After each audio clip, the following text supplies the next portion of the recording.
ಮೊದಲಿಗೆ ಎಲ್ಲರಿಗೂ ಧನ್ಯವಾದಗಳು. ಇಷ್ಟೆಲ್ಲ ಎಷ್ಟೇ ಬ್ಯುಸಿ ಇದ್ದರೂ ನಮಗೋಸ್ಕರ ಇಲ್ಲಿ ಬಂದು ಇವತ್ತಿನ ದಿನ ನೆರೆದಿದ್ದೀರಾ. ನಿಮ್ಮೆಲ್ಲರ ಸಹಕಾರ ನಮ್ಮ ಸೀರಿಯಲ್ ಮೇಲೆ, ನಮ್ಮ ತಂಡದ ಮೇಲೆ ಸದಾಕಾಲ ಹೀಗೆ ಇರಲಿ. ನಾನಿನ್ನೇನು ಹೆಚ್ಚು ಮಾತಾಡೋದಿಲ್ಲ, ಯಾಕೆಂದರೆ ಎಲ್ಲ ಪ್ರಮುಖರು ಯಾರಿದ್ರೋ ಎಲ್ಲರೂ ಮಾತಾಡಿದ್ದಾರೆ. ನನ್ನ ಪಾತ್ರದ ಬಗ್ಗೆ ಹೇಳಬೇಕು ಅಂದರೆ, ನನ್ನ ಪಾತ್ರ ಗಿರಿಜಾ ಅಂತ. ಈ ಗಿರಿಜಾ ಪಾತ್ರ ಇನ್ನೇನಿಲ್ಲ, ಬಹಳ ಒಂದು ಸಹಜವಾದ ಪಾತ್ರ. ಪ್ರತಿಯೊಬ್ಬರ ಮನೆಯಲ್ಲೂ ಒಂದು ಹೆಂಡತಿಯಾಗಿ, ತಾಯಿಯಾಗಿ ಹೇಗೆ ಒಂದು ಹೆಣ್ಣು ಸಿಕ್ಕಾಕೊಂಡು ಒದ್ದಾಡ್ತಾಳೋ ಅದೇ ಪಾತ್ರ ನನಗೂ ಇಲ್ಲಿ.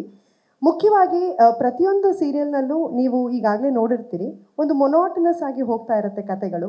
ಆದರೆ ನನಗೆ ಬಹಳ ಇಷ್ಟ ಆಗಿದ್ದು ಏನಂದರೆ, ನಮ್ಮ ಶ್ರವಣ್ ಸರ್ ನಮಗೆ ಎಕ್ಸ್ಪ್ಲೇನ್ ಮಾಡಿದಾಗ ಮಕ್ಕಳಿಗೆ ಜೀವನದ ಮೌಲ್ಯಗಳನ್ನು ಹೇಳಿಕೊಟ್ಟು ಒಂದು ಪ್ರೀತಿಯ ಬೆಲೆಯನ್ನು ಕೊಟ್ಟಾಗ ಪ್ರತಿಯೊಂದು ಮನೆಯೂ ನಂದಗೋಕುಲವಾಗೋದ್ರಲ್ಲಿ ಯಾವ ಅನುಮಾನನೂ ಇಲ್ಲ.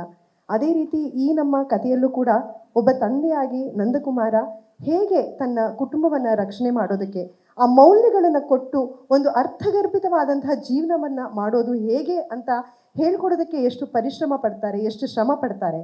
ಇದರಿಂದ ಆಡಿಯನ್ಸ್ಗೂ ಕೂಡ ಒಂದು ಒಳ್ಳೆ ಮೆಸೇಜ್ ಇದೆ. ನಾವು ಕೂಡ ಇಂಥ ಒಂದು ಪ್ರಾಜೆಕ್ಟಲ್ಲಿ ನಾವು ಒಂದು ಭಾಗಿಯಾಗಿದ್ದೀವಿ ಅಂದಾಗ ನಮಗೂ ಒಂದು ಸ್ಯಾಟಿಸ್ಫ್ಯಾಕ್ಷನ್. ಇಲ್ಲಪ್ಪ, ಒಂದು ಒಳ್ಳೆ ಕತೆ ಇದೆ, ಒಂದು ಒಳ್ಳೆ ಪಾತ್ರ ಇದೆ ಅನ್ನುವಂಥದ್ದು. ಹಾಗಾಗಿ ಮಕ್ಕಳಿಗಾಗಿ ಗಂಡನೇ ಸರ್ವಸ್ವ, ಮಕ್ಕಳೇ ಜಗತ್ತು ಅಂತ ಗಿರಿಜಾ ಬದುಕುವಂಥ ಒಂದು ಪಾತ್ರವನ್ನು ನಾನು ಮಾಡ್ತಿದ್ದೀನಿ.